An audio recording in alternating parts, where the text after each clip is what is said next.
Achawanda yawanze munyivu tebigwe munyivu tunafuukira utakoma kuzanyira bukati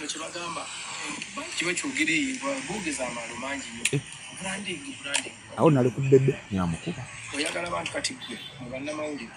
mwagala mujji wano ganyina abasajja munana banneetonga bakukwatira eri tomusembere tuyogerako naye ojje bakugalire waweeru ekikomera onkubira essimu sikwata olutalo no lwamaanyi lujja mmoze ngenda dukubuulira batandikeko nga tosobola kuntuukakwogerako nawe ekikola ebintu ebimu si byaffe bulira wana waddako kubira essimu akwagala ku mukolo Shege, Uganda muno mogero olimi mugenya million 4 azijibwa isn't that what they mean branding bargaining power bwani agwe mfetwa complaints mukambwe wanda bina tambudi nabantu bange bona teri yasusenja nagenda ne buses bili ningena ne timu yange ye once Shege agenda ne bandi ningena ne dancers kakambwa akasajja Edirisa Musuza obukambwa abujjawa adakatinze edinge ngaamumanyi bikati edi mumulaye bukulu agenda kukola ki edi ngaakyali muto mu myaka emito ngaakyasoma yakuliyako ko okwekalakaasa okwali kugenda okushatingisa down essomero lye Lubiri ayina omutima ng'ayina bye yeemulugunyaako ebitagenda bulungi namulaya nga ayina omutima ate avaako mangu kasa yatandiki kasa yakuba kasuku ebikoodi out of the blue n'anyiga tikyagenda omusika ng'ebikonde kaso agenda ng'ate kaagala mungira gambye awo teyamukuba yali kasuku zembuyaga ezikunta banaye Kenzo watuyamba n'otatta kasuku yali asobola Kenzo yakubako k'omuvule banyi gye twasomera wano nagamba abantu nali mbajjukizaamu 2 kozi wagamba otandika na sataya akasuku aba engumi bakwatako bukwasi kasuku teyamukwata yamuyitako buyisi n'agwa bino gravity byanjira yange nempitako ne wabuyi wa busungu aba babiti bazanyi wabuyi bakunkwatako bulungi senga ndi ku ICU eyo Kenya nga makamara myaka mkaga mukoma senga bambi okyali mukoma nga bakeberako era wabuyi wanyamba notajintuzaako kati ne Kenzo ane wabuyi gravity antu mutanga wabuyi nga yali ko Rudi Kampala tenga tuli Lubiri kati ngamanye fujjo lya masomero nga tumanye okumeetinga mu kaka wungezi twekoleke fujjo aba na abalubiri bali abasinge fujjo nenga wabuyi yayambadde ekikomo kya nayagana ga Lubiri tegali gangu nga bebangu bawabuyi abo bangu kati nzizeyo ku Kenzo engumi ebakwata kasuku singa simu nene bwati asinga yafa yani mulwazi kati tulimu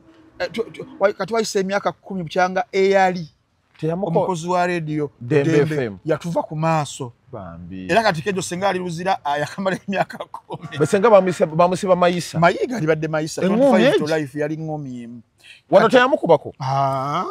teyamukuba mwemu kati nze amanyi Kenzo aba bate yakola ki abate kasuku nga yawona nnyo sigaze embuyaga Nana Hub Mouthwash ly'eddagala ettuufu yennagakasa mu kujjanjaba endwadde z'amannyo. Amannyo gakuluma bw'ossaayo ekyokya oba ekinnyogo gagasanyalala bw'osenya ovaamu olusaayisaayi oba ogayiza ludda lumu. Senyesa Nana naye weegendereza abafere tebakuguza kappa mu kkutiya musange mu famasi zonna. Nana yakakasibwa National Drug Authority. Yona Josoberanga otulaba mukutu gwa Megaton Media muzere Megaton gemanya ndine Frank Antambi onaku olwaleero abiki nnyo bigero beranga twogerako Frank ono beba analyst sawe no analyst asinga ndoza mu Uganda that's why tumubaleta gwansingira togana nzaganza agambi gwe kijeko kyovola tumuleta no kumukutu gwa Megaton tubanga tudigestinga ensonga eranga sababa buze ko mugere njawulo tugende basi wacho mpebi wawatiro I like it and I like you. You're the best. Nchali work in progress nsiba nchigamba abantu ntake my so one day I'll conquer. You'll conquer. Yes, muri mpulira ku potential je nina benjagala okuba na Uganda sinatuka wadde mu quota ega Katonda temunanku atabulungi temunda ku you're yet to utilize tetuna kujja mu kiri kye tuyina kujjamu temunna bako wadde quota kati fe tuyina obuzibu mwe muri n'obuzibu Frank abuza ko abali ku Megatron Media mwasuze mutya mwasibye mutya mugamba mutya yonna gye muwangalira mu bitundu ebyenjawulo abali mu ggwanga erya Uganda banaffe betu strugglinga nabo in everyday life mugamba mutya abali mu nsi endala abagezaako kulaba nti nno mutuvujjirira mufeedinga family ze mwaleka eno eggwanga mwagala kubeera nga lirina we lituukako okusinga ku nsi obukwenkanakaliko abababba sente bazisindika abantu wavu ne bazibba ate abantu batandise kati okubuuka cases ezo tezikyaliwo nnyo as it were some many years ago kati ntonotono naye bane tubaagala nnyo mwenna abatutegeera gatawulira vumbe okubaako ensonga ez'enjawulo Frank Antambi wabeera ku Megatron mbeerako emirundi 2 ewiiki olwokutaano n'olwomukaaga olunaku olumu luba lwa ebintu ebiri social ebyobulamu bwaffe bwa bulijjo olunaku olulala lubeera lwa current affairs n'ensonga ez'ebyobufuzi ezo zo tugenda zikwatako olunaku olw'enkya nina story gye nkuleetera nabadde ngoberera omusango gwa Dr. Kanukiza Besigye olunaku olwajjo ku misango egimuvunaano nendabamu erinnya lya Ibrahim Ssemujjo Nganda Salamu Musumba ne Ruwomushana Charles abagenda ninda bulinzi njikuwa enkya story nnyo nagikozeeko negondi ne Siraji Rubwama n'atubuulira ensonga lwaki ebyobuziba lwaki Besigye bamukwata yogedde ebigambo bingi n'atuwa n'ekya twine n'akiyingira nnyo deep story sinagiteekayo naye abantu bagirabye nnyo eneesoose Frank ngu oyambadde kino kye bayita batya oyinza obutabitegeera mwana ttu ndaba kyabbeeyo kiraba kyonna waliwo omuntu yakintonera yali sides eyo Romania mu Bucharest kibuga ekikulu ekya Romania bakita Bucharest n'akindeetera last yaabo Frank okuba naye bali kuba smart amina ta tulina abantu baffe ebintu byokwambala babisuulira ddala wabbali naye kati guyambala suuti n'oyambala n'ojakene waffe kugamba oba smart webera Friday you have to tone down togera nnyo tonsanga ate mu suuti ku Lwakutaano toyambala n'otonya mooli Olwokutaano you have to tone down tuba tuyingira weekend so you have to be a bit casual smart. Okay. Then Monday, Thursday, suit esobola okuluma, tie neruma, passport nebaako, nokubo engatto wali, noja nobeera ng'oweereza. Fashion kintu kikulu nnyo, branding kintu kikulu nnyo, naddala ku bantu betuweereza. Obeera nga if you present yourself good, when you look good, owa confidence, omuntu akulaba. Eri akulaba. Nagamba let me sit but obeera nga oli shabe n'ebikuvaamu n'ebyali badde nga byamakulu oba otuukiriza enjogera egamba nti ensibambi edibya mutere kati bino byonna bikwa kati toyagala kudibya mutere era tujja wano mu kamera tucriticizinga subjects baffe katugambye ng'abayimbi tebakoze kino baganya okufuuka kino naye naffe ne tulema okwekuba mu ttooki byetulemereddwa waliwo omusajja GNL Zamba mukwano gwange ennyo waliwo omunnamawulire yagamba abayimbi mulemereddwa going international muli awo bannamwe bakola ebintu eri Nigeria mulemereddwa n'amubuuza ekibuuzo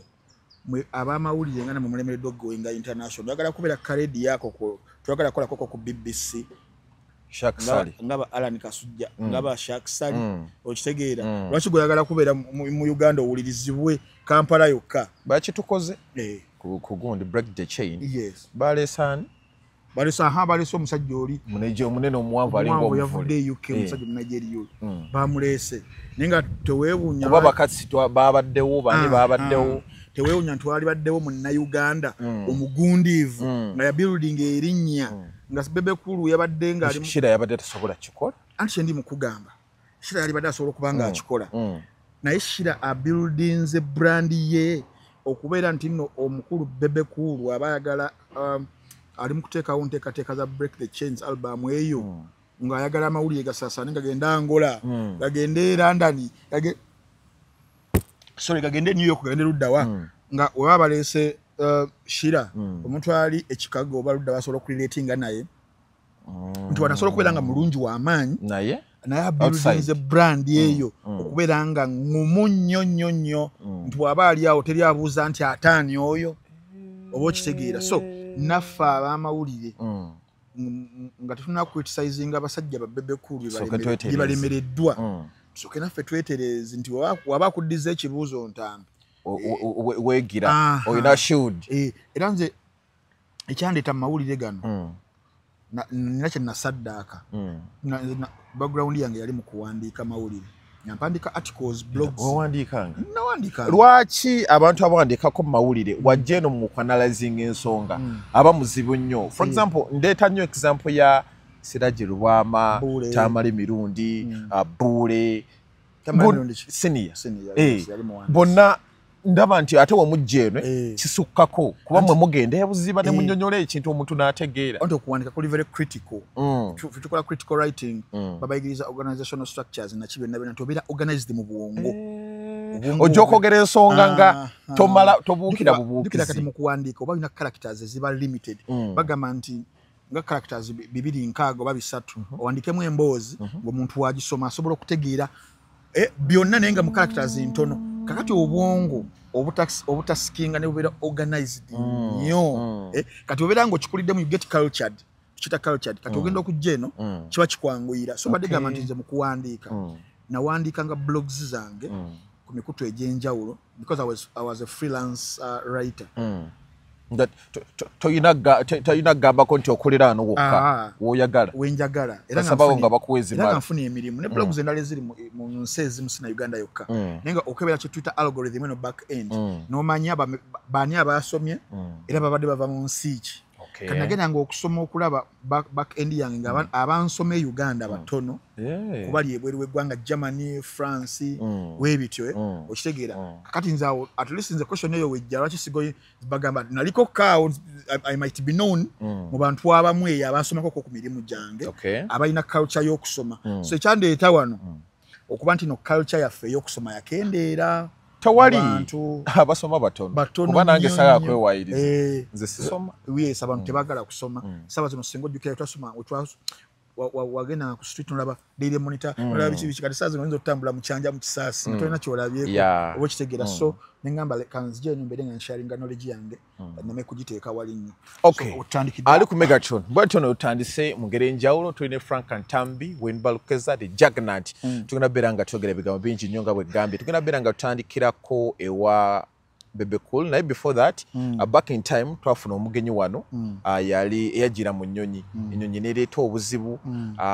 Kenzo tekyamusanyusa Bebe ye n'agamba ennyonyi erina buzibu ki kakati awo tugendayo olutalo olwo luli awo yakoze ne press ejjo akyawanda eyawanze munyiivu tebiggwe munyiivu tunaafuuka lutakoma kuzanyira bukati kiba kyogere bwogeza amaalo mangi nnyo branding awo nali ku Bebe nyamukuba oyagala abantu kati gwe mu bannamawulire mwagala mujji wano nga nyina abasajja munaana banneetonga akukwatira eri tomusende tugerako naye ojje bakugalire waweeru ekikomera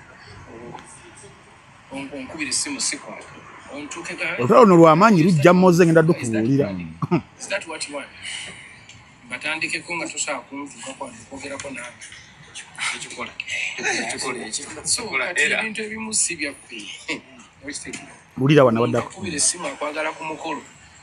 oshege munnayuganda munno mwogera olulimi lwe lumu mugenya miliyoni 4 azijjiwa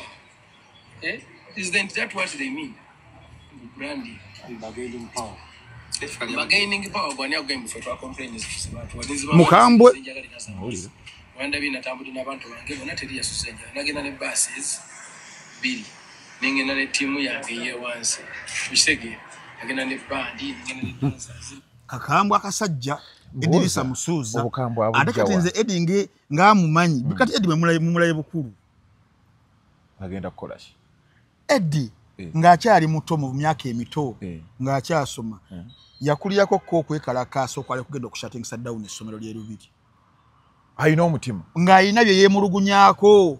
ebitagenda bulungi namulabira ng'alina omutima ate avaako mangu kasa atandiki kasa kuba kasuku ebikoodi out of the blue n'anyiga tikyagenda omusika ng'ebikonde kaso agenda ng'ate kaagala mungira bungi gambye awo teyamukuba era kasuku zembuyaga ezikunta banaye Kenzo watuyamba n'otatta kaso yali asobola Kenzo yakubako ko omuvule banyi gye twasomera wano nagamba abantu nali mbajjukizaamu 2 pozi wagamba otandika na satire banyi kuwuliriza nnyo ng'okola ebintu byo kati oli mu satire kubulira byaliwo Frank akatugende abasomera Lubiri bloko ya senior 1 wazo musajja wasoma naye akati omumanyi toli musataya tugenda nasoma naye nkubulira kakadona mugo tugenda toli musataya Eddie Kenzo tujje rubiri senior 2005 mwasomera mu kibiina kya kimbwe kiti yali ansinga ekibiina kino okay nga yali mu senior 2 nga blocks zaffe zetunuddemu ziri opposite ene eri eno wano waliwo ekitwawula ene eyabwe eri buki eri wano nga classes zaffe zetunuddemu era nga oba ofulumye wano wabwere oba osobola okuba nga obalengera kati wakati awo mu square nga waliwo omuvule Eddie Kenzo bali bakola subject bali fine art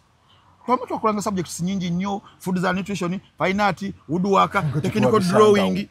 bya twasomanga subject twasanga babyeze twakolanga S1 S2 twakolanga subjects 24 mama nyabo Eddie Kenzo n'ababuuza mwe mwagala nze Eddie Kenzo Musuuza nkwate subjects 24 muntu omu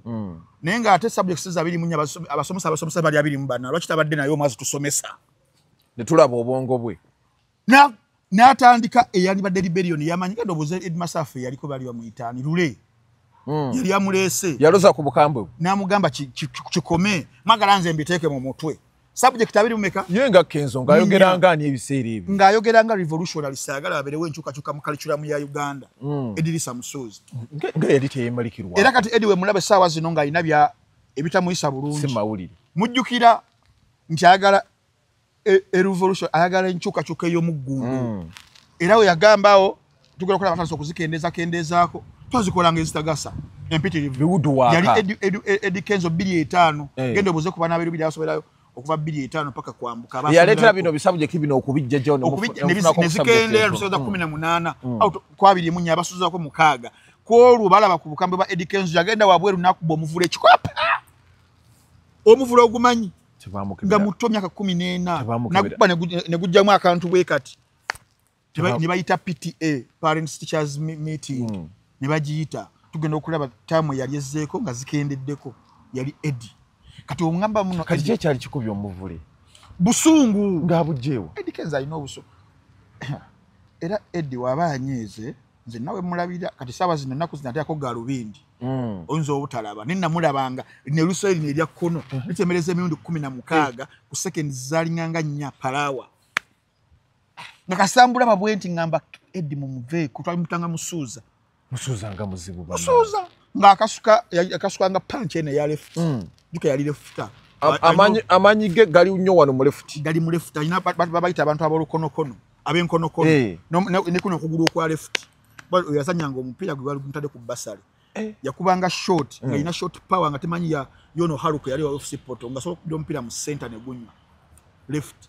Kenzo nga muzibu Kenzo yali muzibu nnyo kati ku situation ya Kasuku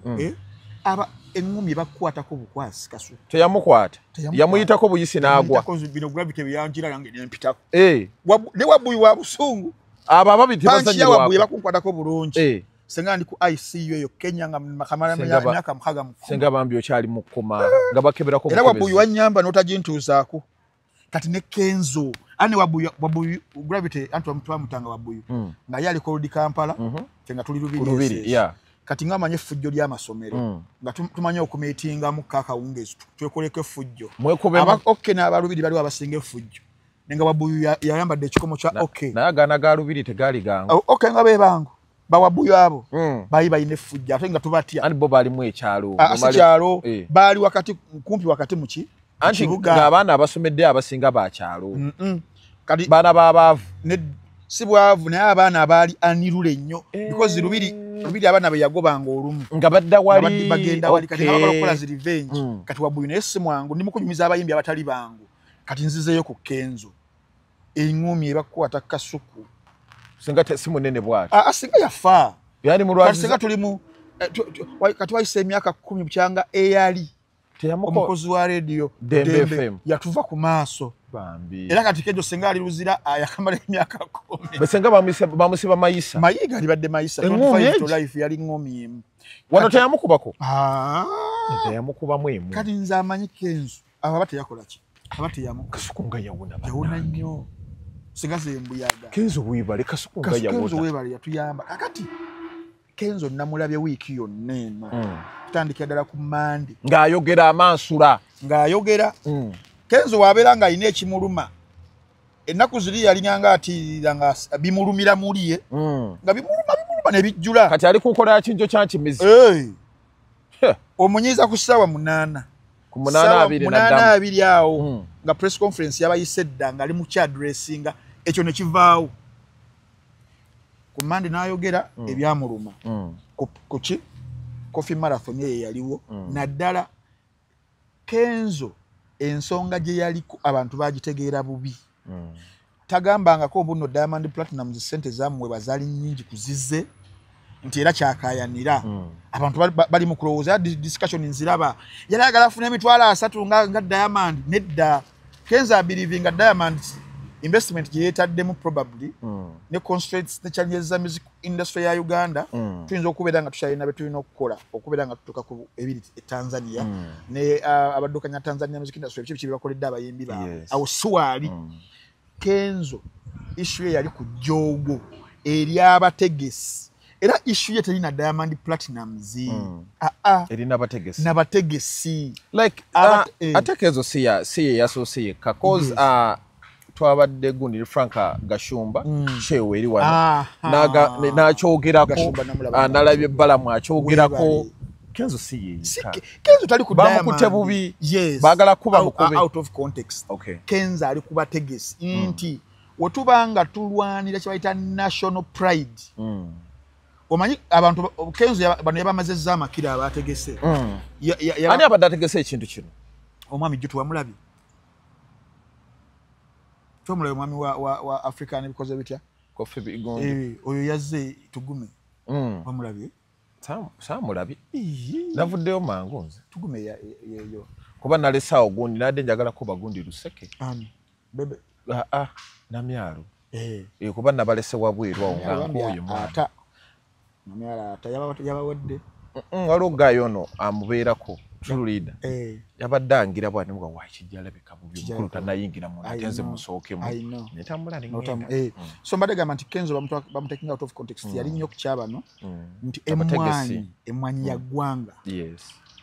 nti twagala tugipromoting mu nsi zonna the Bakaran countries ezo ze bayogera ziri mu South East Lithuania Romania zani gyesinga okubeera ng'egenda sako n'ensi endala biki nti tugitwalenga national pride nti emwanyi nga wogamba nti mu ggwanga erya Rwanda tourism bakitwalira ddala waggulu ne bakozesa ne sports nga football okubanga bakwata akasente ne bakazuula ne bakawa teams nga Arsenal PSG zibeere nga zigiranga za Atletico Madrid visit Rwanda kati ne wano nti tuba twagala mwanyi tutegeera nti mwanyi ya ggwanga si yatugume ya ggwanga tugume muntu buntu gwanga kintu kinene because emwanyi erimibwa districts mpitirivu nnyo tubadde beebuuza tenibirwa ntunga muteri erimwa nesi ku level eya districts nga Masaka districts nga ziri mu east ezimu erimwa naye now it is a national what gundi twagala okubeera nga tutunze ensi kakati webeera nga olina kyoyagala okutunza ensi it is where you need a spirit of nationalism, spirit of patriotism. Then you cannot be moyo gwa gwanga until promoting kino through national identity, patriotism, nationalism. Atoleta ba Diamond. Ate wano mukwagala kuchi promoting Diamond okumuleta kyali badde okay. Naye ate noberanga ababo wano. Obaseetereza ko boseetereza balinganga nvandirwa. Nga tunagenda maaso nnyo. Kyekagana Chameleon yimba. Ekyagana Chameleon okuyimba 1 bye nawulirako byali byekuusa nnyo ku kya ssente kasaya kizuula nti Diamond yajja ne bamubuulirako kuko ne ssente zaali zigenda okumuweebwa vis-a-vis zaali zigenda oweebwa Chameleon n'agamba lino ejjoogo lyamwe mulitwale eri kangende e Rwanda ode yali amaze domubuuki naye yali akyasobola okukola Rwanda ne wano Rwanda nayo kumpi nnyo Rwanda ntungamu nganda be yabadde busy nnyo wali e Rwanda nanti kati awo nakimalirako obudde bonna ne wano kyali badde kisoboka naga nayimba dakika 3:45 nafuna flying n'agenda byali badde bisoboka ebyo ne kati issue yo ku Chameleon yalimu ya sente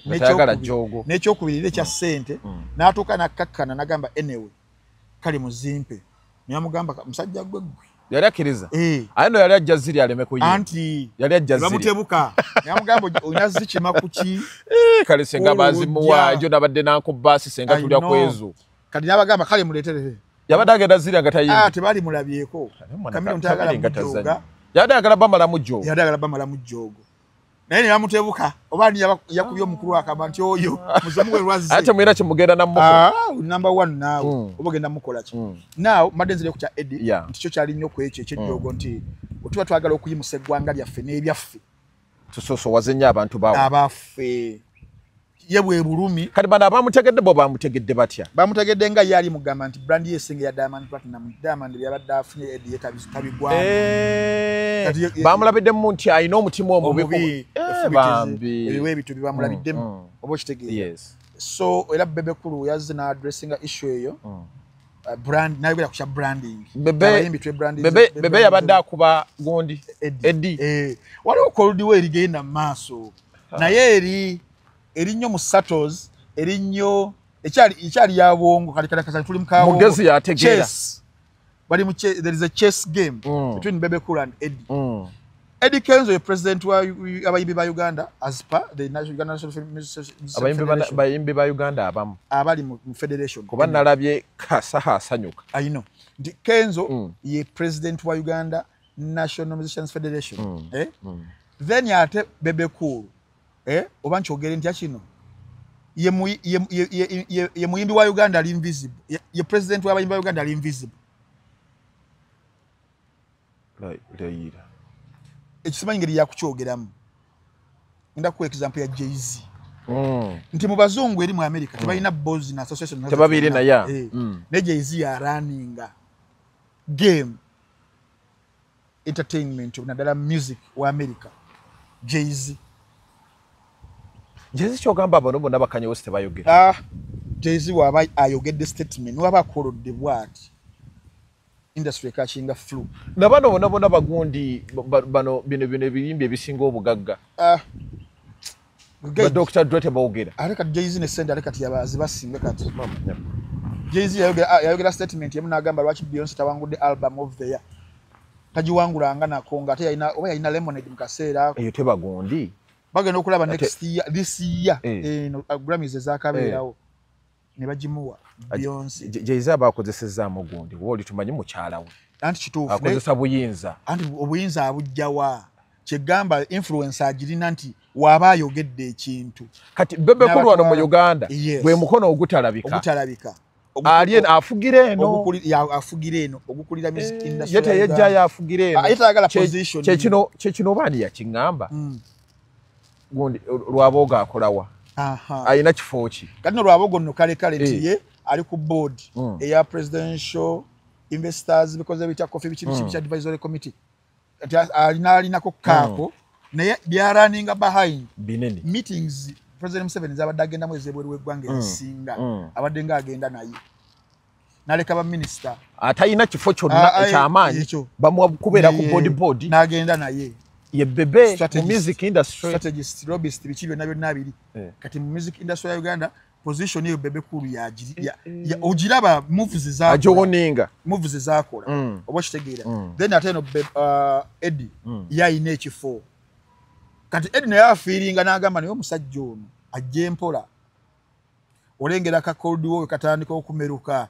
nti situation yene ya coffee yemwanyi batuka ekiseera abaji kwasibwa kusaidi ya amasanyu Bebe then ku bookings Alex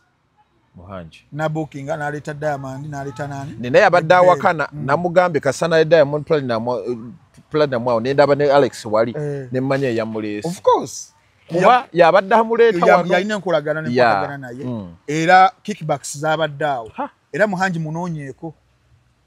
ubanga mukwano gwo anazimpa amusile nako Alex nga wamugwikiriza kuwe kyetano sikyali mu mbera anti omukiga bwatyo omukiga Alex tabako azireke etano nakusika ekyebire kwatirao sijja kwatirao akwatireri namugamba Alex ndeka so then eno nibakwasa Bebe Cool overseeing nga ebirina okubanga bitambula overall agundi yali strategist yali ani bebe toya bebe kula agenda ennaku 3 n'agenda ne tiimu ye kuba Zuwena yaliko bano ba Sky n'abatwala oluganda bya Bat byonna bano ba TikTok abonna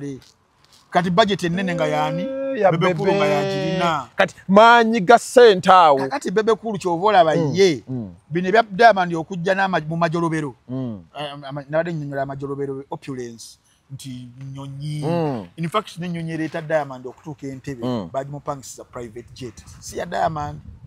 that is all bano ab'emmwanyi be bagipangisa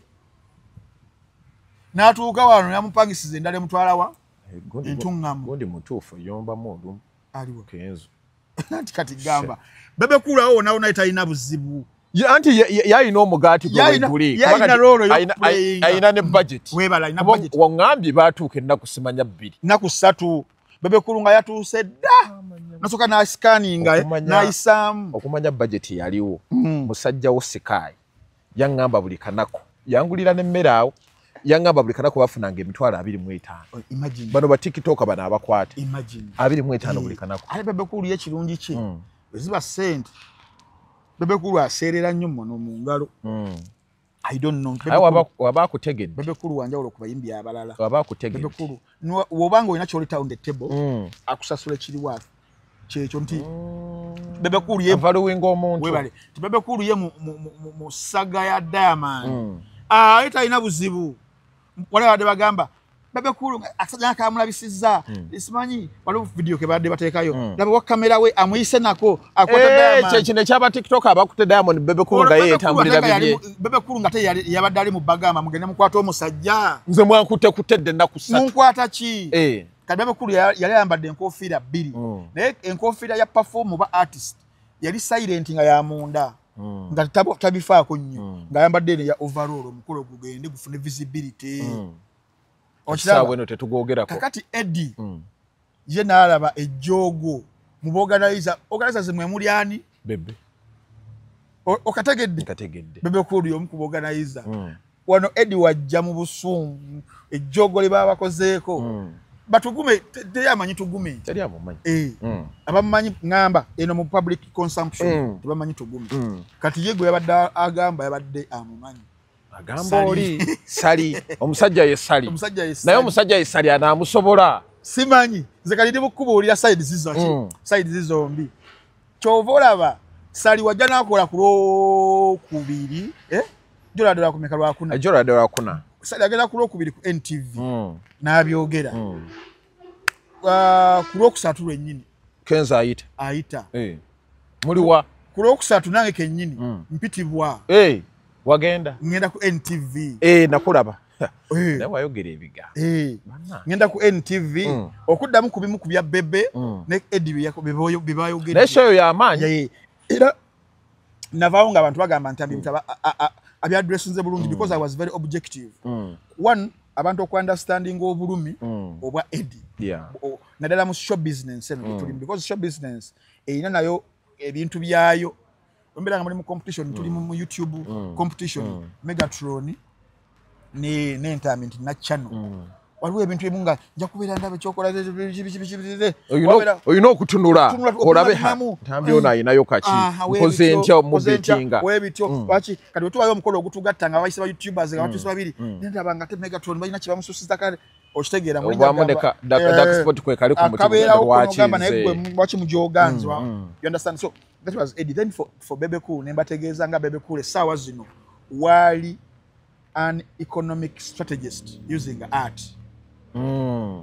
Nti luli abayimbi balindanga kubawa ssente za performance. Alinda mbalese bano ba promoter bawayo. Kankweyo ennyo 5. Kati Bebe Cool ssente za performance ntono. Ssente zafuna outside performance. Nga alina kyaleeta. Nagamba nze nsobola okugira bwe kiti kigira bwe kiti. Kado campaign ejo yebagamye nsobola omukolo guno ensi yona ne egumanya niba working out on the nga musajja mugezi yes wono mukalulu kana ketugenda okugenda kagenda kuyola afe bufu waliwo yangambye budget efuluma agenda kuyola afe ki budget egenda fulumao si bino bya kulinda nti mwami Museveni ali luddawa mujja abayimbi muyimbireko mufune amafuta ge milioni 5 Bebe Cool yajja bana na budget ya campaign yonna ya mobilization naddala kuki online media kyova yakwata abantu ba TikTok abasinga n'abakwata yewe agira yeri abagandina n'abaana bagenda okukola ki kadafuna sentence ensajja ng'akozesa his leveraging abayimbi bano lwaki tebamukoppa oba waliwo stiru ekikono wa I don't know but bino mwani akumanyi sikusani akumanyi positioning and also being aggressive. Bebe Cool is a very, very aggressive man. Which is a business. You know, quick example. Bebe Cool, you get the statement. Nagamba. Album yange Break the Chains. I was in TV. Nakajisa mmitwalo $7. Nagamba naye tezimara. Netagayo $2 million okongeramu. Promotion. Promotion is very expensive. Yeah. Very, very, very expensive music. Chovola bantu for industry for twina betubera nga promotion yebulamu okitegeera. Nze when nti promotion ya ddala. Okimanyi nyimba z'aba Nigeria. Tugamba oluyimba lulimu billion oba million view mu mwezi gumu. Naye nga balangira ku gundi zaffe zino. Ogenda okulaba otadde Frank Antambi omuyaya ataddeko oluyimba. Naye nga yalusasulidde. Bakiyita playlist placement. Playlist placement. Chichitegeza no ugamba nti kati fe mu film nze background yange ya film takola nga chota product placement batubala bana ku set bali mu tukwata tuli mu kunywa Coca-Cola oli yetategeera oniko akola ajiraga muri mu kunywa kakati oluyimba lwe luyita wano Franka for example show yofunya abantu emitwale 3 oluyimba lwe ne lujja ne luyingirawo ko olulabe bana boy yafulumiza oluyimba so playlist placement bazikola ku streaming platforms ezenjawulo nti YouTube, Spotify, Tidal, bichi Boomplay, byonna. Okongera ku boosting oluyimba. Okay. So promotion is expensive, and that $2 million Bebe Cool yasabye zisobola kwera justifiable because nade nkebera mu promotion gundi ezo west. Na ye statement ya ajogira ti $2 million mzee nzagala. Abakimanyi mzee yayinza obutazimu wa million ki 2. Naye gwo omuntu yenna ayagala okudealinga ne brand Bebe Cool. Otegeera omusajja ali mu kugoba $2 okyayinza omuwa $5,000 oba tosobola aka Uganda oba nti kankoyo obukadde 5 abakutandiseeko wano mu gwomuntu Bebe Cool kati wa bbeeyi abalira mu $1,000,000 kati gwajja okwagala omupangisa ajja okwagala okumukozesa ajja okwagala influence ye aba yakupima ogendayo olidde nga olina ekifaananyi mu mutwe omulabira oba kitegeera so Cold War ya Bebe ne Eddie negenda bwetyo maaso so Bebe Cool nagwa ku kintu kibayita branding kyabayimbi tetukoze eki tetu brandings abamu yeteekamu because Bebe Cool tugenda ku bayimbi abayina brand oba abamu kibayita branding amanyi kyali olwo okumanya kyoliyo worth but n'okumanya artist ayina kweyisa atya enneeyisa ennyambala attitude biki byonna bigira mu branding kintu kigazi kinene Kanza akoze statement mu gundi John playing de naga nti bagamba branding bagamba negobaka abantu ntukenga mwete munsemberera ntukenga sobola kuyimbira wali bantu bange nti ibyo tabisobola branding kitegeeza ki branding kinene branding is both a philosophy and a culture branding tekitegeeza muntu kwambala gold chains 10 branding tekitegeeza muntu kwambala n'otonya moli ekiri awo branding ebeera neeyisa branding ebeera how you position yourself branding ebeera ko discipline okitegeera nyinza okugamba nti scarcity ya Juliana Kanyomozi jonna mulabye bwa mulabi naye nti omuntu asobola okugamba nti Juliana ye branding nembade mazebi yake ejiwera ekominga simulabako physically nti omuntu asobola okukosa nagamba nti Juliana ye branding nzenga artist atalabikamu so branding kigazi tekiri nnyo kunyambala oli abayimbi abayambala obulungi ennyo nga talina wadde book kale kitegeeza branding kyetaaga tufuneyo gundi abayimbi babasomese kinene si kitono kinene kigazi kati wali Bebe mu kukyogera ndoza yabadde akiri nnyo ku appearance ku biki ebyo so Eddie kwe kujja okumugamba mukama wange sigenda kwambala gold chain za Diamond 20 ng'abaana jenava because Eddie ava mu ghetto ebyaddala Eddie ava ku street ebyaddala era agenda okujja okusoma naffe Rubiri obanze ngendo musanga Rubiri awo era bye byamuyisaawo ng'omupiira agumanyi ng'avudde ku street n'agamba omwana ono okusinga omukipingira ku street kabeereko wagenda mu institution eri fomu ey'essomero wadde teyalina wadde na P70 yali agikoze kino kibagamba nekibanyonnyola but bamulaba nga talent ye y'amaanyi at least abeereko somewhere wali institutionalized abeeraawo kakati abantu nga bakulidde ku street ebiseera ebisinga olumu abalabalamu n'agamba if I do this I want to be true to where I came from era kibala statement eyo yagireese kinyamba ntya gold chain za 20 nga nsobola kukwata ssente ezo zalibadde zikola eyo nenziguliramu abaana akawunga and something like that so yatunulidde nnyo omuntu wa wansi ye wagamba bwatyo so it is kwe branding kinene it's a perception it's a philosophy it's everything so wano mu lutalo lwa Bebe Cool ne Eddie mulimu a lot of obuteetegeera bonna tebeetegedde something like that lwaki tebatuula ne beetegeera anti kuba bonna baweereza muntu omu essaawa zino eri fact egenda kujjamu eya artist maama waabwe y'omu bayoka ku bbeere erimu balina ekintu kye bayita ego they be egotistical buli omu agamba bambalwa omuzimu ne gumala ne gubaamuka naye gubeerawo buli muyimbi wonna waali aba yasinga munne nti omuyimbi nga yakafulumya oluyimba lumu ne lukuba yeerabira waggulu kubuuza fire bongole yaani ye taba mulalu oyo babyogera gwe muzimu guli ogumala ne gulinya batembebwa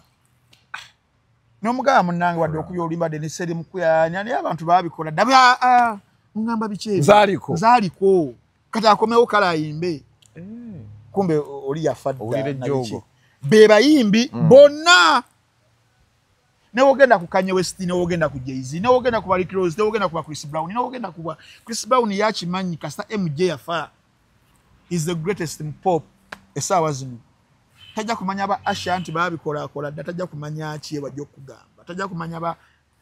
ye artist oba ina nkola eno nze nsooka kwekkiririzaamu abalala be bamanyi kwekkiririzaamu kibeeraawo naye oli olabira ddala nga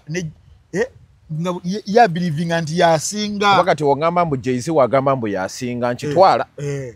Kanye West naye wava naga nti nze asinga nkitwala Eminem wava buli mundoza abaako wasinga mugundi so ninga waliwo n'abayimbi ababa bakatandika Baba Lil Nas kubaga ti olaba album netu nagamba Eminem bye biki kati Kendrick Lamar wava naga nti Eminem bye biki yakola oluyimba baluyita Control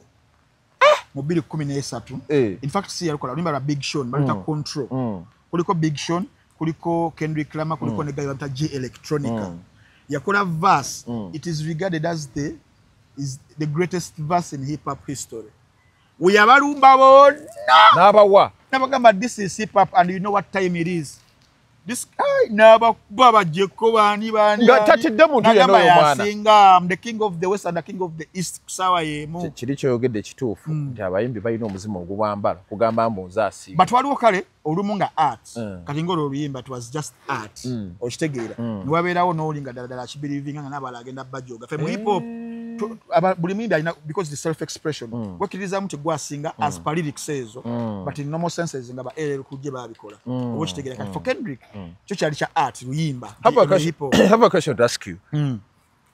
ogize obadde mu banga olaba abayimbi bana aba hip hop nga were obagoberera muyimbi kyasinga speed I think you have to go waliwo Twister waliwo Tech 9 Busta Rhymes yetu omuteekamu ne Busta naye era naye waali ne Eminem kulimba le bayita Speedom ne yabalaga nti ate bagenda odupima Speedom ne this song Rap God ne no yakola ne Rap God rwa ddala babala ebigambo kwa bikubidde omudigido empa second biki nga ate kwa yetali muyimbi nti agenda zimba nyingi biste za speed ne yabalaga continue banze mu kya speed mbakuba era bagenda odubala Rap God basi yayimbe nga abasinga isegeza bano Twister bali kubya abasinga ogenda okebere ebigambo byafulumiza n'obudde ne bakola average nakinga Eminem yasingawo nakaba yetali cultured first artist nga wala aba Twister nga wala aba Busta nga wala aba Tech 9 abo webatu yes so back to Kenzo and okanzize mukadde kadnuma yes ali eyo nawo obigoberera mbi nyuma nno yes so back to Bebe Cool and Eddie eyo koldiwo weeri naye saawa zino erimu about omuzimu ogutemba abayimbi ogwa nzasinga. Ani asobola okuwangula olutalo luno nga lusigadde lugenda mu maaso nga opimamu ani asobola oluwangula kuba tumanyi tujja kufuna omuwanguzi waalwo bagaye waayi ono kankimulekere olwo olutalo lwa ng'ovudde ku bino ebirala byomu bya believing nti asinga position ebiki nabyenkoze kuba Eddie on the table ayinza okubeera ng'alina byaleese ku table ya music industry ya Uganda bebe byataleeseeko but on the same time ate Bebe Cool n'alina bingi byaleese buli omu aleese naddala when it comes to revolutionizing music nti Bebe Cool wagende Kenya mu 97 nakomawo it was a revolution nga yirida waayo ya music oyo yatandika bose yatwane bakamiri abo bonna yakubira amasimu nagala bane mu general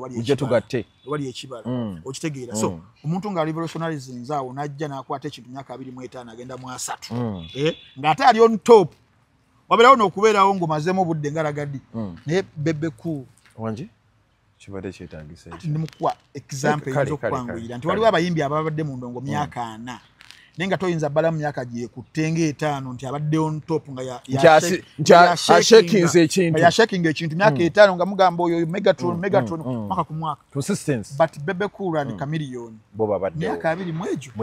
nga tajjako kigere ku muliro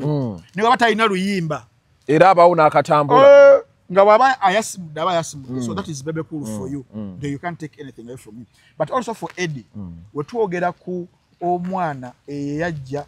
waliwo kye bayita movie gye bayita Slumdog Millionaire wagirabako ati siri mulabe wambo jinyonyola abantu kimanyi waliwo wana abagimanyi yali etya movie eyo mulimu line guy gye yayemba guy I think era ali electronic niyagamba nti Slumdog Millionaire a tale of a dog a tale of a kid whose name wasn't meant to be on a roster. Slumdog. This is a Slumdog opera. A tale of a kid whose name wasn't meant to be on a roster. Ye Eddie Kenzo. Njobulamu bwa Eddie nga yembu kunyonyodde. Enze Eddie muinako ekyo kiri emotional because namulabako nga muto nga avudde ku street. Oba kitegeera. Oba twamusanga avudde ku street azze okusoma tumusangayo na twanyumyanga nga tubuli obulamu bwa street finga tuva mu bikomera. Nga tembitegeera. Nga tuva mu bikomera ntambira linda byenna ku kinze. Nga nali nsuzeko dyenjala. Eddie nga akonyumiza bwe yasula enjala ennaku 3.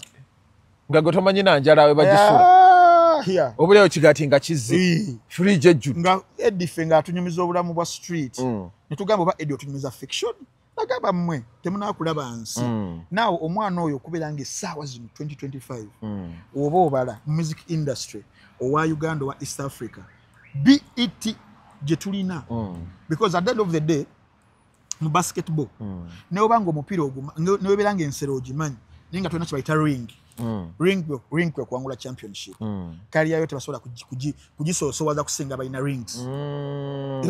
byolina rings championship ogwangudde championship okitegeera so eyo discussion mujja kubeera mba MJ Michael Jordan mujja kubeera mba LeBron mujja kubeera mba Steph Curry mujja kubeera mba bani omusajja wange gwenjagala Magic Johnson mujja kubeera mba omusajja wange yafa Kobe Bryant mujja kubeera mu ba Iguodala banji ovola owangula empeta bakusoosowaza nnyo championship kikulu kati nawono mu kuyimba kikyolina at the end of the day mu kuyimba kw'abazungu oba tolina Grammy Award oyinza okwedefendinga ebigambo nga mutwalo abina nagiteekawo butesi bwati n'agenda kati gwatagirina n'ogamba nedda oyogera bingi omusajja jezi n'akwata n'agamba kati olaba nze wenayimbiranga abantu babasosola nnyo bikoze bityate bikoze tetwagala bimanya omanyi basosola nnyo omanyi oba olinga ataddewo dda eyiye yagenze naawe Eddie Kenzo alina BET Award ebimu ku honors eziri mu music ez'amaanyi mu Africa nga bazina obabalira ku ngalo mu Africa tebawala badde omukaaga mu Africa mu Uganda aliyo mu East Africa bali basatu oba kitegeera alina byalagawo alaga Grammy nomination kinene nnyo nti mu Uganda bameka era ogenda okulaba nga Eddie erendala simanya ate bali kusimanya bali kugundi bya kujiririra bali abali embale gatta ate wali bana ba next year but they are co-writers bichinga bya gatta ebya Eddie agamba nomination yange eri open ya Grammy obo kitegeera na wadze endala stages zagenzeko mu nseze njawulo gwanga lina alikoleredde yetago flag ya aji pushing nze nerinya nali pushinga then most importantly ne music amukubye na transcending borders n'abuna walala Eddie twakuba nti Eddie we wangulira ebintu nga BET kulimba lwa City Rose ku side ya Uganda ni story tuli obongo bwaffe nga bo bumanyi mu BBC Eddie nabireta netukuba nga tetuli open minded netukuba tugawa dobirese tona kyo tugamba bichi obata twalina abantu batunyonnyola nnyo ku bintu bino maybe cause okimanyi nti senga agiwangulira wano twandifunye omukisa ne tuleeta Frank Antambi ne tumubuuza Kenzo yawangudde BET kitegeeza ki ku muyimbi ne music industry yes tetwabalina balinga tuli kukikwate bebe kulu kamera oba bayimbi oba basimudde gwe ne wobeera okoze eki so Eddie yabiwangulira mu bugubi natabera appreciated enough era njukira Eddie shoji yategeka ku Jahaz Paya oba yali 2019 Eddie na breaking it down katono akabe nagamba banayuganda musima kubyenkoze mwenna because he has been one of the artists very very scrutinized very much trolled naye banayuganda tabanenya bali tebabimanyi maybe but right now he's trying to understand them and nga woyogedde nti sawa zino you're going to find an analyst agenda kumenyera ensonga n'omuntu abadde tamanya atulaawo ategeere so mbadde ni mugerageranya Bebe Cool ne Eddie bonna balina contributions z'amaanyi mu ggwanga lino it is subjective kwani akola ki asinga but okuwangula olutalo it is more about who has a better strategy so mbadde believing into ebanga Bebe lyamaze mu ndongo he has been one of the most strategic guys wezibera ntale engeri jazirwanye abala yes abala mubazi very tactical is a very good strategist so probably ayinza ejinga ko Eddie but I believe that agenda kubera obudde bugenda kyelapsingsa kiberenga kivaawo then today could default Eddie obusungu bwalina bugenda mala vent jaina igenda mala emuveeko because he has to do other businesses as usual kino just kyakaseera naddala ku time ngo olunaku olwajjo Bebe Cool yalonchinze ekintu nga tunagenda awo according to you ekyokuleeta Diamond Platnumz okyogerako kimudakiikemu ekyokuleeta Diamond Platnumz kituufu era kyabadde kirungi nnyo one not even for the coffee ababa coffee bichi because wali politics mungi nyo singa mukugenda nsongeza amulesiza nga ziri muko ku accountability okushooting eri wagulu because bitabagatega tebichi esagala kugendayo but for arts for music kibere kya kuyiga na kya kusomoza eri abayimbi baffe nti gwe omuyimbi yana dechogero nako olajjo nawe osobola okulowoozebwako mu nsendala nti no Kenya ina kyeyagala okulonchinga oba Tanzania oba Rwanda oba Burundi ne bagamba nti omuyimbi wa Ikibenda katumuyite Uganda yababeera lead act ekitegeeza ne Kamili yawangudde nnyo gundi yabadde on Diamond nga yali mu kisaawe kye yabakoze aina abakubabubi nnyo kati mu abayimbi abalala abasigadde bali mu kukaaba kibawo kya kuyiga ki mwe musobola muli mu position tinamwe Malawi wenebeera iri mu kwagala okupromoting oba kigaji oba kiki bana akuyita oba kikajjo bana akuyita obere lead act nti erinnya ne brand ebunyeyo ne music wabunyeyo nti it will resonate mubali mu boardroom it will resonate ne bakolowoozaako bagenda okulaba awo jeyo kayo bino ebyala betulimu sente nyingi lusambu zozo zagenze twagala naye bakolowoozeeko nga balowooza ku Diamond nasobola gokyoyagala awo omuyimbi kyawe ino kwekuba mu tochi nagamba nze Tonics ali mu kuyomba ali mu kugira nsobola okulowoozebwako side ze Namibia nga balina bagala kulochinga gundi Pasparam oba Nkenene balowooza ku Tonics ali Uganda ti music yatuukayo brand yatuukayo kye kyandibadde ekikulu okay kati katugende finally nga tunatera okumaliriza katugende ku break the chain unveiling show eyabadde wali ku listening party teka yabadde nnungi nnyo era abantu bangi babaddeyo abamu twafunire ka from mobile yobudde tukagaba oba tulina kadi Afro M ku bali partners wow nga koyina okulabira okusinziira ku gundi eno gwalabye bebe kye yakoze yasoso kikola onompa ku budde kuba awanvu oyagala buwanvu yannyo kintu bwawanvu awo kale katugende maaso obudde weebuli atulaba bana ewuliriza ate bwe tutasasulira atulaba tuwulirize nnyo wana awantu mbadde mu discussion ya Bebe Cool ne Eddie Kenzo na kyembadde ne mukuleetera artist obayita Bebe Cool fe abatematema ensonga omulimu gwaffe singa tubali tusobola okwewala buli kimu twali badde very objective mane badde neutral yes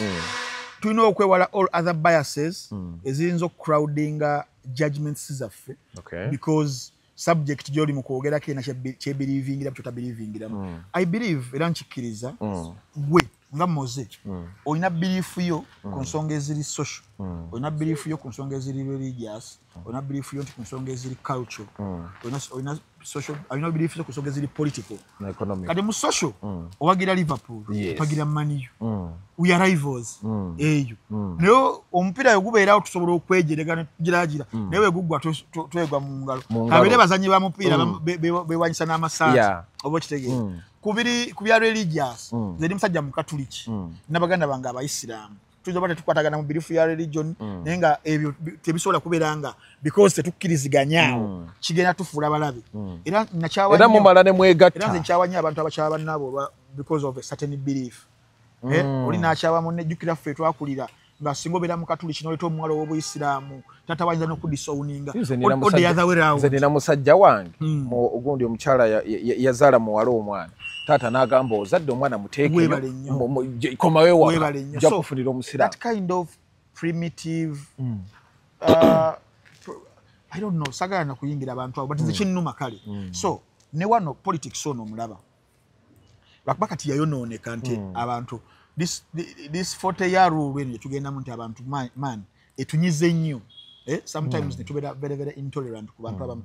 naye kyali badde nti no nga luli obanga muziri ensenga you are a Republican I'm a Democrat akalulu kajja buli mwagire kyawagire wagire Obama nze mpagire gundi tuddeyo ku mirimu gyaffe webityo kyali badde mu democratically institutionalized nemugwagira Uganda njagalayo kunnyo okulako kaseera nga waliwo wa NRM wagira kyawagira nze ndi wa NUP mpagira kyempagira nze wa NUP sigenda kukwatibwa because mpagira kyagulanyi simbeerenga biki no wa NRM wekityola but so badde nkwetya kya Bebe Cool nti faba analyzing ensonga we have to be objective regardless of what someone believes in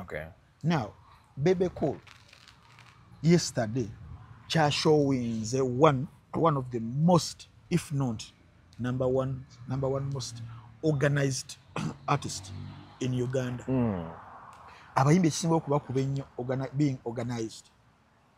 Tebeteekateeka. Organization no kiri broad ndifuna olunaku nga nkunyumiza branding. But whatever you saw yesterday and also Bebe Cool nekibako wekimuteeka tumanyi tuba twogera greatness nali nyumiza abantu greatness tekikoma ku kuyimba kigazi tuvula bafa abamupiira tubelievinga nti Cristiano Ronaldo is the greatest of all times anti omanyi lwaki anti ulirizo omanyi lwaki omanyi kikomezaawo mu music greatness tekiri kuyimba kokka n'ebirala ebigenderako ebiyitirivu ebirina okuputinga into consideration accessories endala obo kitegeera Cristiano wabalese su nebeera ng'ebunye mu nsi yonna celebration emyaka ng'esatu nabagenda n'oba ogenze mu cricketing abagikozesa nabishiro nabona n'ogenda ku fan base n'ogenda beatirivu making someone great Michael Jackson to be the greatest pop artist of all time si yali asinga Prince Edobozi si yali asinga musajja wange this guy ayimba limba lwa taata Luther Vandross obo kitegeera so ne wano nti greatness ogipimira ku bintu bingi kali Bebe Cool olunaku olwajjo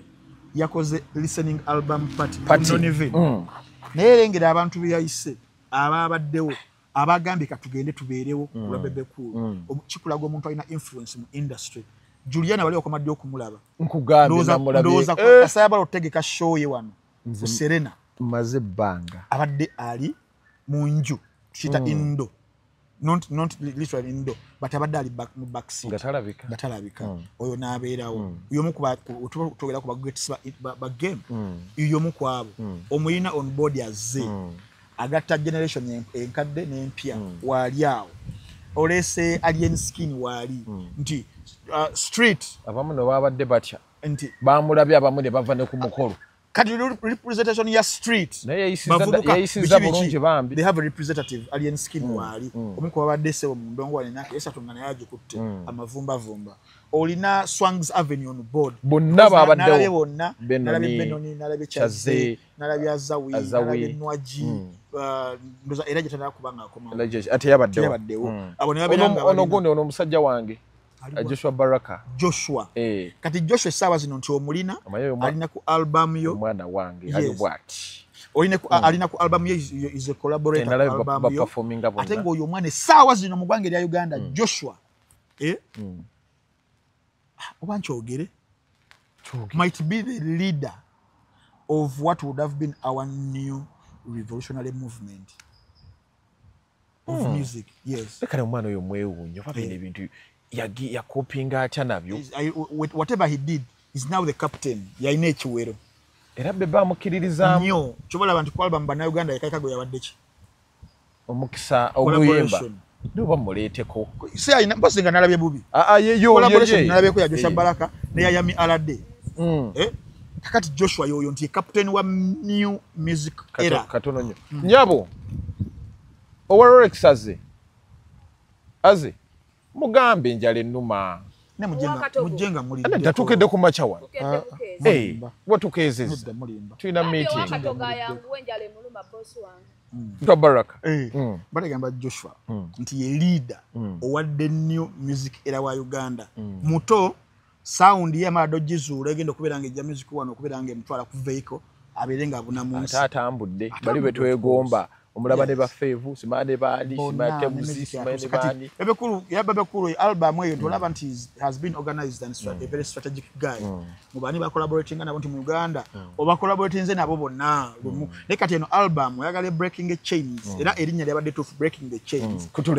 kutulenjegereza music wa Uganda lwakyali mu kibbo twakomanga bira bamba pasta ne bakutulenjegere kati ne mukuyimba tugenda kutulenjegere nti babekulu alese what we call a prototype abangu luzungu atengo prototype oba edanga buyagamba nti blueprint baka blueprint efuka blueprint ndiye mazokola nga bakwalina okubanga bakola ki nga balabira but prototype nga ogaba mu laboratory n'ogenda noberango ina tests zokola nkosa specimens ezenjawulo ukiba kikuteyo ne kikwata so it's a prototype nti esaba zino music wa Uganda abadde oba era akyali mu kibbo ntakifulumamu ali mulimwe banyuzingidde tuli wano alinga luwombo yeti ba guys bali mu kutudukako misinde aba Nigeria batudukako tesoya bakwata ono mu region yafe ya East Africa Rwanda eri mu kudduka emisinde okuva wansa omuganda wange bafano bagende the Beni Rwanda eri mu kudduka Tanzania yadduka kakati Uganda tusigadde mu kibbo so adi beba yagala tujja mu kibbo oyina okumanya biche badde biremesa one ibadde biremesa music industry ya Uganda nabadde nnyonnyola abantu era nkyakiriko it's a very big challenge and it is number one eya sound identity tulina okufuna sound asobola to identifying nti oyo music ava Uganda asizazioni yali wawulira music osobola ku identifying oyo music ava Rwanda ekituufu osobola ku identifying oyo music owe Nigeria tachu oyo we Nigeria oyo we Tanzania ne Kenya yennyini webale ono mu Uganda tuli awo namukasa nakuba nagundi nakuba ekiki gundi ali atuleetedde bakisiraga ne mu Muganda ne Kiganda so ne tubeera awo nga tulina diverse sounds tuli stranded ne zitulemesa yet mu kuwamba ensi okubeera global it has to be a movement etandikira ku sound ali recognizable sound ayinza identifying sound ali very authentic sound ali original and authentic now sound yo taliwo chovola bantu ba individuals abavaayo nga Joshua gama sijja kwebenya kuzula sound mupya yoka ngende Nigeria West Africa sound oyo ntambuliro yamaze trying kangeze soyo nekikolera yenga artist as an individual era oli mukula ali mukumuvinga naye then kuba ngambye oba ne week ejatali yangambye John na week ejata the challenge is nti Joshua kijayisawo music industry ya Uganda kijayisawo muntu but then you kati omuntu omu yafudde mu kibbo bali basigaddemu kati basigadde mu kibbo then ne Bebekulu nabadde mpulira album eyo era erina nnyo sound olw'ogiwulira ye West Africa okitegeera that feel eyo naye teyakoze eki teyagambye nti nagenda kwemenyaamenya nnyo kibi ayagala akoleredde ekintu ekiri tested ekiriyo but mu maaso awo tulina okwesaddaaka tulina osaddaaka netugamba nti tukoze tutya okubeera nga tufuna sound agenda okubeera ki agenda okubeera owaffe wetutyo so Bebe na creating album eyo ey'okubreakinga chains sound tulaba ayina gya resonating because mu music there is what we call resonance. If your music doesn't resonate with the audience, kati music ota resonating na Uganda nnyo but I never resonating ile mu West Africa. Chobola bantu asota yako oluyimba olwayemi alade. Okitegeera. Ndava mu West Nigeria. Music oyo waberanga promoting dwa bulungi asobola okudduka ku speed y'amaanyi. Obogenze London for example UK ba consumers barungi nnyo aba Afrobeat. Chobola yagize yalese Emsono abere wa representing ayizo yambako okutambuza mabale yowa webale kati challenge badde singa obukulu albums esaba zino tulina crisis y'okubera making numbers tezitunda noza kizibadde tezitunda omanye badde balina omuze omuntu akwata ebigundi ebiyimba ebikadde n'abisiba ku album akoze EP na nyimba mukaaga ate n'asibako ebiyimba ebikadde bina challenge yino mu art abantu abogerwako bannaggwano mu art kino njagala bayimbi ba Uganda bakitegeere baleta bayimbi bakoze projects album tutuza project yeno yasobola tugamba nti Big yakola projects 2 yakola ready to die nakola ne life after death ziri 2 tetubala bino bisingles birala Eminem tumbalira studio albums 9 Jay-Z 12 webityo kale ono mugwange lya Uganda omulembe gwa albums ne documentation gwali gwagwa tebabitegeera butegeeza babitegeera nene ziri kasuukira ze bagulanga nazira zali zagattiriza yana Jenkins yakyogedde nagatafune nagatta nyimba zange 3 ne Bonto nagataka 3 ne gayo mulala tukola twala ne batwe mtwalo 6 nga byagattiriza ebyedda yet album inaba project eri thematic bwana abantu banakitegeera kuba ndaba ebweru eyo ngotulide music webweru boba wanye ekintu kya album ekitiibwa kati olaba Justin Bieber emyaka gye yamalanga back in time gatayimba yakomawo na album nati kyembadde nkunnyonnyola album abantu ba creatives baffe era nga babadde ogamba nti amu tebabitegeera album sikwe kwata ennyimba 6 nogira papa zizo now I have an EP or an LP album essence yayo ye project jo building the title ya album tukadugeze break the chain nogamba album eno nyimba zona neziriko emirama gigenda kwetololera nnyo ku the title break the chain okitegeera nti luno nga yabadali mu kunyamira lumu ku lumu nti luno nalina muwala wange nga mulwadde bonze bitanyagala kujja nene nga kangirika kangome ekyo okitegeera ndakuwa nalimpa abantu album ya Eminem yaita recovery wajiwulira ya 2010 nze ekintu kya music jangu otule tukole Shalom jangu hip hop musajja tuyina muleka mu badde kuwa album ya recovery ya Eminem Eminem yali ava mu depression nga ava kubiragalagala mukwano gwe yali afudde proof 26 bamukuba ekyaso obulamu tapa Eminem tabadde mukubera kyo mu myaka 3 abiranga anywa njaga pills valium webityo kaliya ye nebiranga etandise okubanga ekka then nagenda ku road ya redemption abirenga throwing up pills ezo bikibe na byonna kandi nadamu naterera waterera naita album ya recovery nteredde era buli luyimba lwonna natunyumiza bye yali ayitamu kujja neye eyo ku recoveringa kiri kyogambye nti album erinnya lyogituumye kibaita theme a thematic album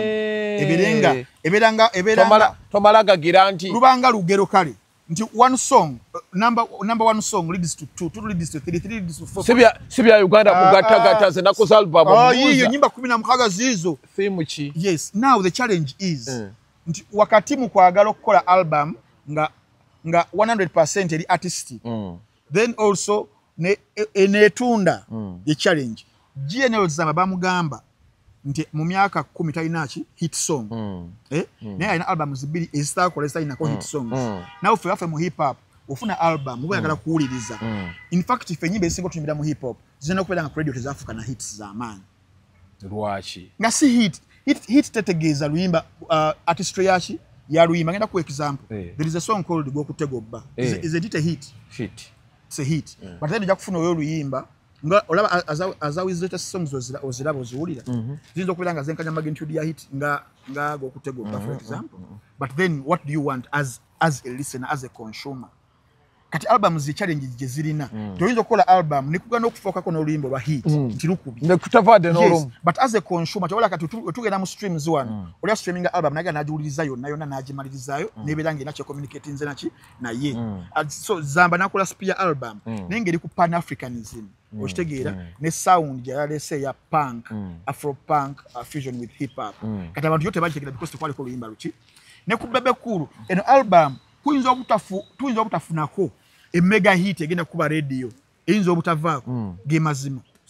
eyinza obutavaako naye then wogitunuliranga you a consumer a consuming projects ate sort of communicating naawe nnyo ojjukira olimba album ya Juliana Bits and Pieces kuliko olimba lujjukira nti yali hit ya 2018 kwaliko enyimba meka kuliko nyimbo bazali 8. It was an EP, I think, not even a full album. EP kati tezawera zeba mukaga. Webali. Kakati. Awo wakati fe obwongo baffe mu Uganda. Tulowooza oluyimba olulungi. Luyina sooka kuba okutego bago okutego ba. Ne twafuna oluyimba balusa chayiwe enjayi. Oyinza kwagala kuddamu okuwuliriza. Ne album katugeza album ya Fire Bongo lero taye ya Alone and Frightened. Nakati sawa zino kyasobola kwagala kuddamu kola ki? Ojuliza because they know omulama gwe tambulirako okwagala okujja ina theme. So buli akola thematic albums kakirowooza nti wabagenze mu studio agenze kunonya hit. Kati kino yagala kujjawo kyabano bagenda gamba Bebe yakoze nyimba nga tekuli hit. Awo music kati ekitegeeza si byabwe. Music obeera omulaba mu ngeri ya kumpi obeera myopic mu ngeri gy'obeera music kintu kinene. Okitegeera. Gundi yakola album ya mnyimba meka Epas yakola LP naye ali bagamba tekuli hit naye nga ali akola sente. It isn't about a hit. If an album ojitadde project yeyo negenda jeno okubeeranga egenda ngo promote nze bulungi so okukolera business sense bulungi nnyo kwekuva ennyimba zibagenda okukozesa mu licensing wano mu film mu ki webityo soundtracks oziraba engeri ezisikowalinga mu ku Oscars eziwinninga ne sente empitirivu ne awards soundtracks naye nga tebadde hit wano naye nga nina kintu kyenjagala okubuuza naye ndowooza tujja kufuna lunaku tukole sheeyo nina ebintu byenjagala okubuuza njagala kubuuza waliwo ekintu kye bagira nti yabba sound yaki bana abakola film sound ezo kati nogamba for example nga The Weeknd yabba soundtrack ya gundi yaki ya film ya gundi nakolamu oluyimba kiba kitya amuyimbi yabeera akubye then oluyimba olwo bamusasula sente okulukozesa wali mu soundtrack ekyo Eddie Kenzo yakifuna ku film emu kuluyimba lwa wazitimbiro ndina omuyimbi yaba akubye kati bana aba movie ne bafuna gundi eyo yamusasula okay. It's called licensing. Nyimba zibazikozesa mu film. Yefuna je bafuna sente abamu video games zibazikozesa we batyo. Ye music oyo wa Bebe Cool kinda. Tokena kujjako hit. Ngobere ku hit luganye ntugament album ekoze eki. Ekigeza Bebe Cool yavudde mu nkola eno. Tolina we tutadde. Kati ayagala sente ne artistic legacy. Obo kitegeera. Now Frank atonyonyodde ekintu. Ekirala challenge obali bade ku cha numbers. Numbers za Bebe Cool album era zinzo obutagenda wala olwa limitations eziri wano ku ground. For example nti tuli mu era ya streaming.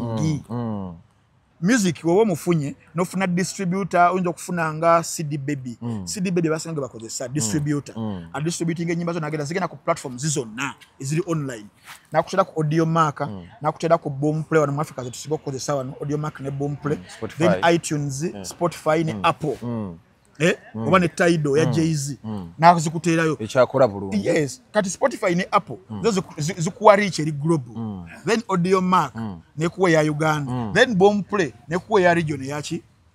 ya Africa. Okitegeera kati obafunye distributor nga mulungi awo wabeerawo limitation weziri zizino wano otulina okukola ennyo as an industry sako ne policies za government. Wano tuba tuli mu game ya streaming twogera ku internet. Otuba twogera ku internet ebyaddala internet penetration mu ggwanga erya Uganda eri waasi nnyo tuli ku bitundu 28 ku 10 ezo namba zibeera mbi. What does internet penetration mean for muntu awuliriza Megatron ali eruweero? Bwe bunyikivu bwa internet okubeera nga ekozesebwa nnyo kinene okubuna kwayo okubuna kusookera ku access ku devices bantu bameka balina devices eza internet togera ku bantu bameka balina smartphone abalina smartphones abalina laptop in that regard abalina smartphone that is one ntibatono ba internet users mbadde nkebera ko lunaku olwaleero ku statistics za NITA ogimanyi National Information Technology Association eri mugundi ICT docket nga tuli million users 15 out of the 50 million ze babaze ojako eji abatalina abaana bato biki so that 15 tetutoka ne market internet users then atinodda mukasera akalala aka data accessibility mu kisere kiwanvu tibantu kya balina obusobozi nga ntambi ngalinako data ya unlimited asologana nawuliriza bebeku nabona agana uza Joshua Baraka nagenda ku YouTube nawulira ba Megatron abo nabo nga batono nnyo abo nabona bali ku 7% abo nabona data penetration obokitegeera so ekirala infrastructures eza telecom companies zigenda okukola emirongooti because kati wano concentration eri nnyo urban centers ogidde ekisasi internet osobola okugira Airtel ne wanika omulongooti no accessing obeera olina data urban centers zino n'obogenze mu districts ndaggulu biki naye rural areas bannayuganda abasinga gye bawangalira bannayuganda abasinga bali bannayuganda ku 10 72% bawangalira mu rural areas now data infrastructures wezibate ziriyo mirongooti gino gya telecom companies ne fiber networks nitudda ku issue yokusatu eya price ya data nabadde mbalako omusaala gwa average Uganda na living mu rural area wabasaze wagula data nga 1 GB mubezeeko abatu atodde ku musaala gwe oba ku sente z'ebitundu ana ku buli 10 ezimubezaawo omwezi data eya 1 GB ku average Uganda ate ne bamubba MTN kye yekola MTN ba data wange webali kati all those statistics nja kufuna yoko olunaku lumu zirete nga ziri very organized nkulago akabike tulimu nadala mu game ene yachi ya streaming je tulimu kati bebe kulu shabera ino kubanga akola musajja watu one ndiye badafs ali mu kusala busobozi wono mu Uganda tekigenda musala anti muno muganda kiyinza omusala owa na statistics enkuwadde anti byompadde byembamboze ekintu naye kati yabadde mugezi nnyo nagamba music ono mukoze ne primary lesigenda kwesiba ku Uganda kangende eri bino ntabi bya yogeddeko yo biri better infrastructure ziri better pressure bijali watyo so music wobero omukola priority number 1 is resonance audience agenda resonating naye ngawe na with the album ya bebe kuli yonna ayinza kuberanga primary yategetinze muntu gwengambi ali mu 72% living in the rural areas I know this 22% eri mu urban centers abadde bawuliriza music we Nigeria bachi abategera sound eyo then na substituting eyo 72% y'abantu bali mu rural areas eyo genda tuno kati Kenya keberenge etuse ba resonating nayo Nigeria Ghana Bungereza ludda wonna naye awalina kuberanga akola ki sente wezigiramu bali bakola album gye bayita Born in Lagos eya Wizkid 2019 aina gundi ye record company ye eyiye yewaka but then aina partnership ne Sony Sony wana ne Universal zeze satu zibaita multinational record labels ezibuna ensi so zezina financial muscle esobola okufuula omuyimbi Megatron ya Uganda ekibadde ekiyenji okumanyikibwe Cambodia Colombia Brazil yekola kwa promotion ekola distribution nekola ne promotion ya brand yo noberango manyikiddwa kati album musajja ali emutudde mbambi Wizkid na already atadde musende jali mtwala 25 production najiteekamu then on promotion sende nga tewali nibajja ne batula ku meza nibagamba tugenda kugabanyamu weba tunafuna percentage weba bafunanga 70% yena asigaza 30 nibabunya nabadde mbala album yonna bafunako ennyimba nga 2 ezakuba wali kulimba balita Essence wali ko ne Justin Bieber ne Thames I think olujukira bapushinga oluyimbo balukako abantu batekamu $1 million mu project eyo ya album eyo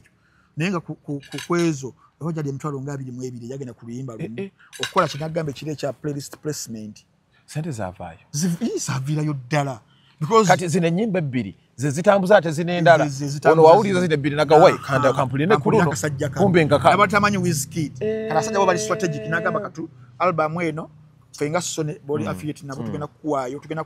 kukolerayo batugenda kuwayo collaborative project international tukatukola ne Justin Bieber Justin Bieber ali mugundi yawo oshege kandi yabanya tino ku album tusobola kufuna kenyimba 2 zokupushinga ezigenda okusitula zinendala because baba yimbi mu consumption yaba abazungu rather bawuliriza mu project si nako music nga mugazi nyo kati baba kulu omulaba nti ali strategic yagambye ku Africa wano Yemi yakikuba Yemi alade kankole ne Yemi agenda kumpushinga mu Africa kankole ne Baraka Joshua kuba already ayireme kwano je wali weba Joshua no mu Uganda mulina then neri ebweru mulina wali kuba abayimbi be Nigeria abasinga bali bati kuba tavali alikuwa album Bebe Cool no abafunyeko oluyimbo olwezo ebera successful album ngokubye bana abadde bajjose kambo album tetwagitegera kalipo sibyabwe nedda abo sibyabwe kyola eranze Bebe Cool we yakoze album we balinde kapeke wenali nkolera GNL Zamba case nga Nimrod agambe mbu akubye album bite kuliko nyimba ntegera Nimrod music ngiri jamutegera ezo kubiranga ya kibuya anaka cyo nyambiddemu ne Nimrod nange mbadde mbadde Nimrod omusajja GNL Zamba yakola album we ya Spear nafunako yali poem yateekako gwokimanyi wano mugwange ya Uganda uchakimanyi muno olaso wakola album nasako ne skit egulawo ne skit esembayo nga sina luyimba nga skit none ebiranga etunda kati ku album yaza kuliko poem I think bagita Rhapsody Freedom something like that ekibina ky'aba Democrat mugwange ya USA baji picking aba leaders baya abayitirive ennyo nafuna musen it is the most business meaningful album ya GNL Zamba yafuna sen wadalete kuliko hits zali ku album nga Koi Riddles of Life okwali ziruka ani yali amanyi mwana wa baba Koi obochitegere but in terms of money yafuna ku eno Spear album mu Uganda etatunda nga tugerageranya kuki imagine oluyimba lumule yamuyamba ofuna sent zibwa muyamba kubelanga afuna sent ochitegera just poem emu ne bagijjane ku TV zisinga nti yali inciting the black movement because nkugambye nti album yo theme yo yali ya Pan-Africanism obochitegera so by and large Bebe Cool's album solo okujogera okuba kati paka kiro but ebyo byemu ku bitonotono olibera nkomeza wate nyinjo okutandikirawo nembera nenga temuna yakugenda katono banaye katono ebintu byemba buulidde kitemuli abaka bakama bana bayizo okomano ne badduka diribatima kamuliro obubaka buno bagamba ki bakama baffe yes nabakama bange bana aba